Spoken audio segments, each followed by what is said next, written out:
It's a shocking fall from grace. In less than a year, P. Diddy went from beloved music icon to disgraced sexual predator, at least according to the charges from the feds. Right now, he's behind bars in New York, the same place where just last year he was given a key to the city. It was a disturbing set of allegations that led to Diddy's arrest in the way of multiple civil suits brought by accusers, and in some of those suits, co-defendants are listed, and in others, celebrities. Could it be a time of reckoning for them too? We're taking a deep dive into all the celebrities listed in Diddy's civil lawsuit and whether they too could face federal charges. I'm Sierra Gillespie, and this is Law&Crime News, a groundbreaking case brought forth just this week. When 54-year-old Shah Diddy Combs was arrested on September 15th, he now faces some pretty serious federal charges: racketeering, conspiracy, sex trafficking by force, fraud, or coercion, and transportation to engage in prostitution. Diddy was indicted by a federal grand jury and is now being held in Brooklyn at the Metropolitan Detention Center after he was twice denied bail. Diddy's attorneys say he was in New York for about a week before the arrest, anticipating the federal indictment. But he wasn't the only one who kind of saw this coming. After federal investigators raided two of Diddy's homes back in March, we kind of had an idea something was on the way. Just this week, we learned some of the items that investigators collected during those raids of Diddy's homes in both Miami and Los Angeles. According to the indictment against Diddy, investigators seized more than 1,000 bottles of baby oil and lubricants from his homes. The court states that these items were used in something referred to as freak-offs, which were elaborate and produced sex performances that Combs arranged, directed, masturbated during, and often torturingly recorded.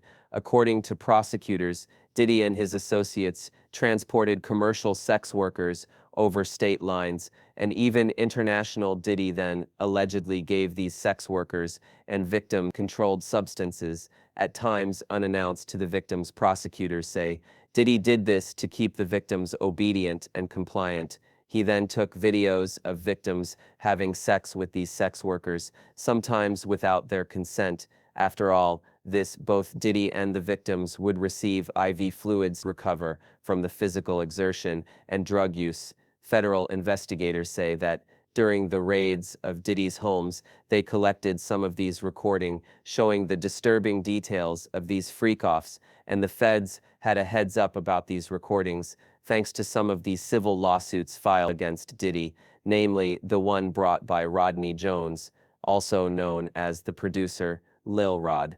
Lil Rod worked with Diddy on his Love album starting in 2022 and says he experienced months of abuse, all at the hands of Diddy in his lengthy civil suit. Lil Rod refers to these recordings, saying, quote, "required Mr. Jones," that's Lil Rod, to record him constantly. Mr. Jones has secured hundreds of hours of footage and audio recordings of Mr. Combs, his staff, and his guests engaging in some serious legal activity. Lil Rod's lawsuit also lays out some other pretty disturbing claims, like that Diddy sexually assaulted him and forced Lil Rod to have sex with a prostitute. But Lil Rod's lawsuit came out swinging in more ways than one. Not only did it shed light on the dark allegations against Diddy, but it dropped some high-profile celebrity names too. First, there's Academy Award-winning actor Cuba Gooding Jr. Lil Rod alleges Diddy was, quote, grooming him to pass him off to his friends. This fear became reality when Mr. Combs introduced Mr. Jones to Cuba Gooding Jr. while they were on Mr. Combs' yacht. The lawsuit includes pictures of this too, showing both Diddy with Cuba and then Cuba with his arms around. Lil Rod court does go on to say, quote, Cuba Gooding Jr. began touching, groping, and fondling Mr. Jones's legs, his upper inner thighs near his groin, and the small of his back near his buttocks and his shoulders. He rejected his advances, and Mr. Gooding Jr. did not stop until Mr. Jones forcibly pushed him away. Here's former prosecutor Melba Pearson. In the last couple of years, there were allegations against him for sexual assault. So now we had those prior allegations, and now we see him tied to this case as allegedly trying to, assault others back in 20. and misdemeanor charges of forcible touching and sexual abuse after allegedly groping a woman in Times Square. By the next year, 3 women had come forward, accusing him of non-consensual sexual touching. He eventually reached a plea deal with prosecutors that required 6 months of counseling, but no jail time. Just this summer, he appeared on Dan Abrams Live, where he discussed those charges when you pleaded guilty to a forcible touching misdemeanor in 2022, eventually led to a guilty plea of a lesser charge. A year later, you settled a federal civil lawsuit, 2 more civil misconduct lawsuits. Can you understand why some would say don't want to cast this guy? Sure, but I can also understand some people who come up to me in the street all the time and yell, show me the money, and say, hang in there, and I see what you're going through. You know, you make movies for an audience of people, right? So right now, I'm making a movie for faith-based people who are excited to renew our hope in humanity, especially the times we're in, dealing with politics and the world issues that are going on. So that's where I am now. And have you expressed regret, sorrow, apologies for what happened previously? Everything that happens in my life is for a reason. I believe that, and if I continue to walk on my path, whatever that is, I know at the end result, it'll be to make me stronger, to be a better person, to be a better father, you know. And right now, that's the moment I'm in. Back to Melba says, it's possible that charges could be brought against the actor.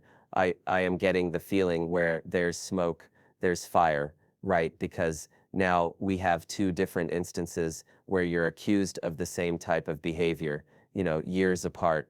I think there's something there, and I don't know that Cooper J. Jr. is going to escape from that one, because he already saw definitely people moving away from him within Hollywood circles and other circles once those first sexual assault allegations came out. So at this point, I don't think he's going to get away with it a second time.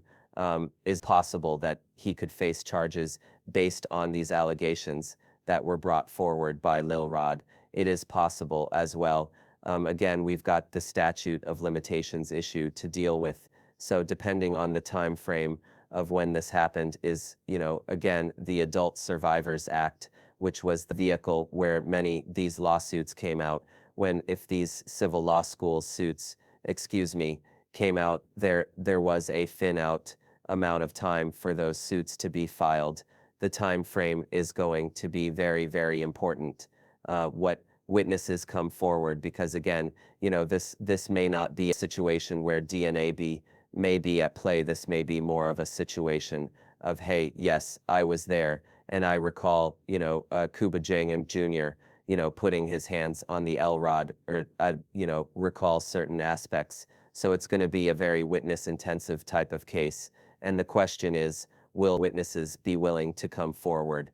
Another high-profile name listed in Lil Rod's lawsuit is Jennifer Lopez. From the standpoint of the names of the celebrities that were tied to this, the fact that Jennifer Lopez was tied to this back when she was involved in a party to a shooting at a nightclub when she was dating Diddy, and is now alleged to have brought the gun with her to the scene and gave it to Diddy, and that's how the shooting occurred.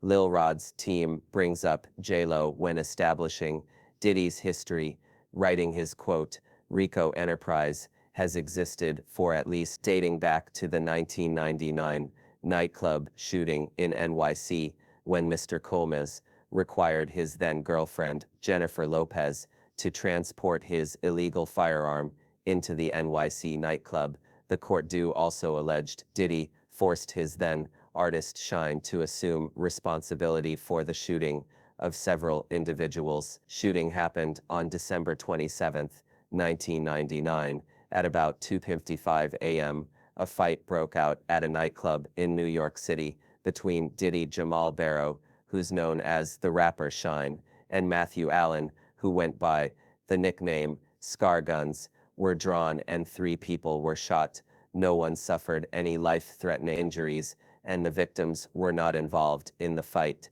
J-Lo and Diddy fled from the scene in a car, but were later arrested and charged. J-Lo's charges were dropped, but the others stuck. Diddy was acquitted, but Shine was sentenced to 10 years in prison. He was released in 2009 and deported back to his home country of Belize. Lil Rod alleges it was Diddy who pulled the trigger, and Shine just took the fall for him. Because of this allegation, experts like former FBI agent Bobby Chone say investigators could take a second look at the shooting. If there's a civil lawsuit that lays out this major allegation, what would it take to reopen an investigation into something that happened 25 years ago? Well, it would take, it would take a different look at it. So, in other words, he was acquitted on the state murder charges. Now, federal charges can be different. You can have RICO, you can have a continuing criminal enterprise, you can have, so the underlying acts, the predicate acts, if we used to call them, when I worked RICO cases, a RICO predicate act could be something like that 1999 case, and you can use it as a predicate act. You can bring it up. When I worked cold cases of this type, sometimes with the passage of time, people aren't as intimidated and they're not as threatened, and they get away from the person who was the threat, and they feel more forthcoming to testify or to give statements in live testimony. But certainly, I think that that case is going to be part of it. In the aftermath of that, they have witnesses that say he bragged about intimidating witnesses, paying off jurors. Certain when you have that kind of stuff, if you go back and you find that juror that was paid off, or jurors multiple that may have been paid off, certainly that gives you the impetus to kind of come forward and refresh those charges on a federal case. So the federal cases will be a little different. The charges are a little different. So it's not double jeopardy. And so I think that case that you mentioned, that you cite, I think is certainly one of the ones they're looking to build into a much bigger, to me, maybe a RICO type case. We also know that federal investigators have spoken to other plaintiffs in civil cases against Diddy to learn more about his personality and what he's like in relationships. That means J-Lo is someone the feds will want to talk to if they haven't already. It also means she could be called to testify against him. It's possible. It's absolutely possible. If I was the prosecutor handling that case, I absolutely would list her right. But of course, we need to know whether or not she'd be cooperative. That, of course, changes the strategy when it comes to trial. So you may list someone as a potential witness. That does not mean you're necessarily going to call them. The question is whether or not their going to testimony is really going to help you. But there is a universe where she could testify against him in terms of, violence, in terms of his interactions with other artists, especially the folks that have been coming forward alleging that he has harmed them in some way or engaged in, human trafficking and sex trafficking. So was she aware of any of that going on? Did she see him with underage girls, or was she present for when some of those videos were taken? That Lil Rod included screenshots of those videos in his pleadings. So how much of that did she know? When did she know it? And what actions did she take at the time? Is that part of the reason why they broke up? We don't know. So all of this will be seen. Obviously, the prosecution and law enforcement need to speak with her, get a statement from her to understand what she knows or what she could be able to testify to, and then make appropriate decisions from there. But it's not just artists that Lil Rod named either. He specifically mentioned Prince Harry, the Duke of Sussex, in Sea Talks. It reads, in part, quote, Mr. Colmes was known for throwing the best parties, affiliation with and/or sponsorship. Mr. Colmes' sex trafficking parties garner legitimacy and access to celebrities such as famous athletes, political figures, artists, musicians, and international dignitaries like British Royal Prince Harry. why even name Prince Harry? There's no allegations against him or anything, but why bring him up? I think it may have been a move to bring more credibility to the filing and say that, basically that Diddy was using his fame, fortune, and influence to insulate himself, so he was able to legitimize some of the activities he was doing by having these lavish parties, bring all these A-list celebrities, but somewhere in a back room or somewhere in another wing, horrible things were happening. So the fact that Prince Harry was there does not necessarily mean he was participating in what was happening. And just because you were at a party doesn't mean what's happening in every inch of the house. I mean, if you think about it, if the part is being thrown in a mansion, there are various floors and wings, so it is completely possible that he was there and did not participate. Now, you had said Prince Andrew, especially as a result of the allegations that came out in connection with the Epstein case, that they were close and that they traveled together. And, there was a person that alleged that he had sexually assaulted her while she was underage.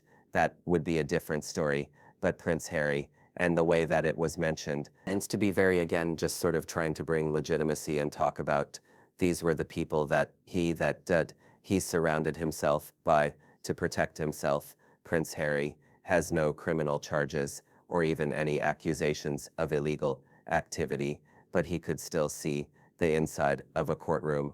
In an invasion case, it's possible that Prince Harry may be able to preserve his reputation, and since it was such a minuscule mention in the greater context of this filing, he may be okay. Another celebrity mentioned in Lil Rod's lawsuit is Young Miami, who dated Diddy. From the lawsuit, Young Miami's cousin assaulted Lil Rod during the Thanksgiving holiday in 2022. Similar to Prince Harry, there are no allegations against Young Miami herself, so there's probably no worry of charges being filed against her, but there could be charges against some of the other people listed in Lil Rod's lawsuit.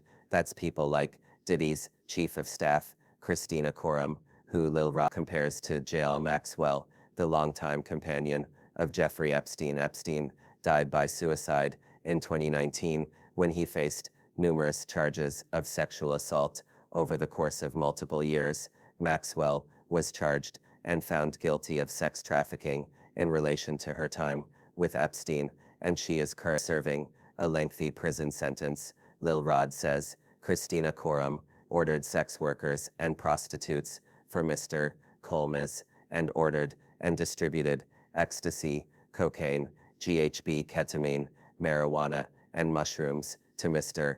Colmes and his celebrity guests who were present on his rented yacht and his homes in Miami. This is referenced in Diddy's indictment too, saying members and associates of the Combs enterprise, including high-ranking supervisors, security staff, household staff, personal assistants, and other Combs business employees, facilitated the freak-offs by, among other things, booking hotel rooms for the freak-offs, stocking the hotel rooms in advance with the required freak-offs supplies, including controlled substances, baby oil, lubricant, extra linens, and lighting. Federal prosecutors also alleged these associates arranged travel for victims and commercial sex workers, delivered large sums of cash to Diddy to pay these sex workers, and even scheduled the delivery of IV fluid. So, according to Melba, it's possible some of these associates are charged too. None of these cases,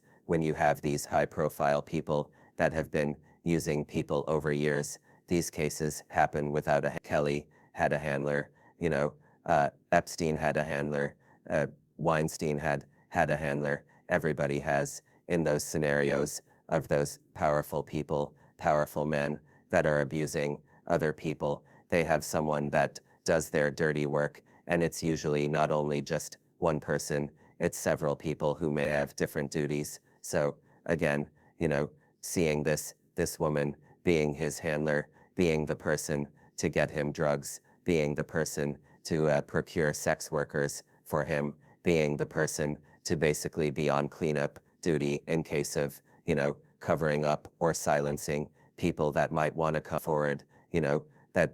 That's not unusual. And she is also going to bear the brunt of criminal liability, just like Ghislaine Maxwell did, and basically had to take the entire brunt of the criminal justice system alone because of the fact that, Epstein committed suicide and was not able to be held accountable. And we can't talk about Diddy without mentioning Cassie, the one whose lawsuit blew the lid off Diddy's alleged scheme. She filed civil suit against Diddy last November under the New York Survivor Act, meaning any sexual assault survivor could file suit against their accused predator, and the statute of limitation didn't matter. Cassie's lawsuit was settled just one day after it was filed, but it was still made public, dropping a laundry list of bombshells about Diddy that the public hadn't previously heard. Cassie's lawsuit outlined years of abuse by Diddy, starting she was just 19 years old, and at the time he was 37.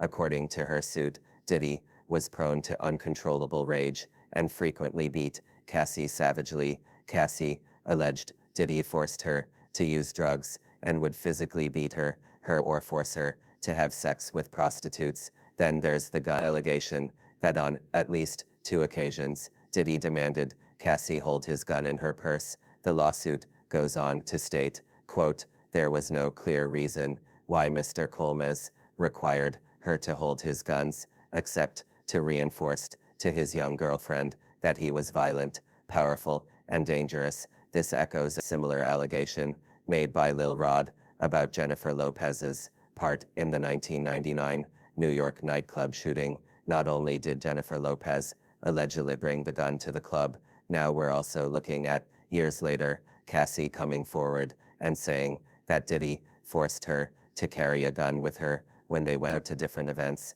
So again, I think that this is more along the lines of when you look at this from a domestic violence lens, from the standpoint of the abuser being very controlling and demanding certain activities to prove loyalty, to, basically put yourself in a bad situation. Only he can be the one to save you, basically.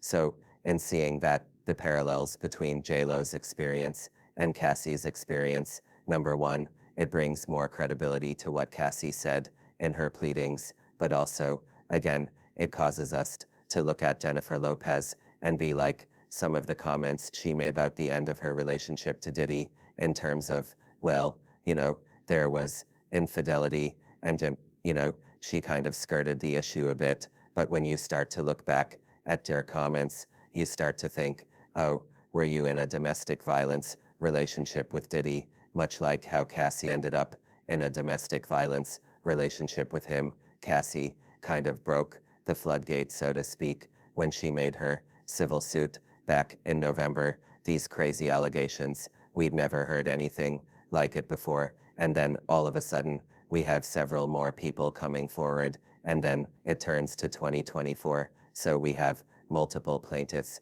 who are coming forward alleging very similar things. I'm wondering, without these civil suits, would we even be here right now? Would Diddy even have been arrested and indicted? I really don't think so. I really don't think so, because Cassie's lawsuit opened the floodgates, and I think it empowered other survivors to come forward and tell their story. And when Little Rod came forward, I think that was just another huge, just a huge moment in this case, because now you have male victims coming forward, and we know statistically male victims of sexual assault generally don't report for a number of reasons, but they many times view it as an attack on their masculinity, and they're very concerned about how they would be viewed publicly. And Little Rod was brave, which I really commend his bravery in standing up and saying, listen, this is what happened to me, and that empowered more and more folks to come forward, including most recently Danity Case, one of the members of Danity Kane, stating that he had abused her and she had witnessed the abuse he had levied on others. So I think that all of these voices coming forward and saying, listen, there's something. The feds took notice, and even though they may not have been public about it at first, we knew, obviously, when they searched the houses, we knew that this was getting very serious, but they were monitoring this the minute that Cassie filed her lawsuit, and when they read those allegations, I can assure you that investigation started immediately, and then as more and more survivors came forward, again, the feds would be going and interviewing each of those people, seeing what evidence they have. So, for instance, do they have maybe some cell phone footage? Can they substantiate what occurred to them in other ways? Maybe follow-up text messages, emails, all of these things are aspects that are able to use to now bring in their case in chief against Pass. Months ago, we reported that Cassie was working with federal investigators in the case against Diddy. Can't know for sure whether she testified in the grand jury hearing that would ultimately indict Diddy, but it's likely at least some of his accusers did. I do believe that a number of the survivors would have testified. I don't think that they would have brought all of them because of the fact, number one, you want to testifying is traumatizing, especially when you're talking about the most awful day, likely of your life, and some very degrading things that happened to you, and you have to tell that to a bunch of people you don't know. So it's you have to be very cautious in when and how you bring your victims and your survivors to testify, and think about that in terms of your strategy, because again, you may want to save some of the survivors for the actual trial if this does go to trial, and maybe just pick one or two that make the point, right? And then you can fill it in evidence as the trial proceeds, but you don't necessarily have to show all of your evidence to the grand jury. You just pick the strongest pieces of evidence so that, again, you're not burning your survivors out before they get to the point of trial unnecessarily. Obviously, they do have to testify and, tell their story so that the jury has something to deliberate on.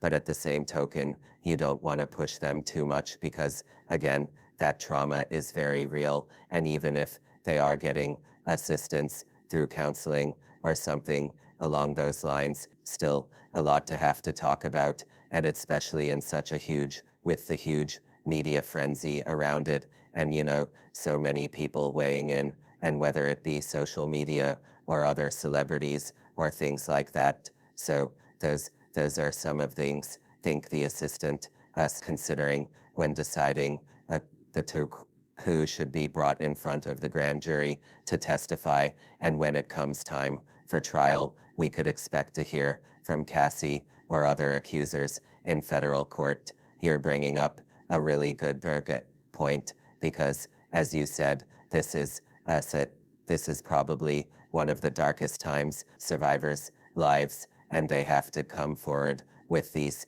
serious allegations and relive the trauma that I'm sure they've been working to overcome. It's really tough, but we're assuming that a lot of them are going to testify at the trial, whenever that may be, and there are several accusers that have to go through and do all of that. What would it look like at the trial? Then at the trial now, the key is that the U.S. Attorney's Office has to make sure that they're not going too far afield with bad character evidence. We saw how that kind of backfired in the Harvey Weinstein case, where as well as the Bill Cosby case, where other instances were brought in that were maybe not as close in time, or more so not really enlightening the jury about what happened in the charges that were in the indictment, but more so he's just a really bad, horrible, predatory person. That may be the truth. However, comes to proving the charges at hand, you have to be very focused on making sure the jury understands what happened during the time frames that are specified in the indictment. And so if some of these other survivors, let's say something happened 10 years ago, that might be too far in time for them to be able to testify. But if we're talking about an instance of something that happened last year, for instance, that might be closer in time to allow them to be able to testify. And again, if they have specific knowledge about certain aspects of the indictment, of course, they'll be brought to testify. Again, you have to be very cautious because you want to be able to preserve, if you're able to get a conviction, you want to be able to preserve it on appeal by not making these types of errors. After his indictment this week, Diddy pleaded not guilty to all charges and was denied bond twice. Statement from his legal team reads, quote, Shah Diddy comes is a music icon, self-made entrepreneur, loving family man, and proven philanthropist who has spent the last 30 years building an empire, adoring his children, and working to uplift the Black community. He is an imperfect person, but is not criminal. To his credit, Mr. Combs has been nothing but cooperative with this investigation, and he voluntarily relocated to New York last week in anticipation of these charges. Please reserve your judgment until you have all the facts. These are the acts of an innocent man with nothing to hide, and he looks forward to clearing his name in court. More updates are sure to come in the case of United States versus Shah Diddy, so make sure to subscribe to our YouTube page so you don't miss a thing. Reporting for Law Crime, I'm Sierra Gillespie.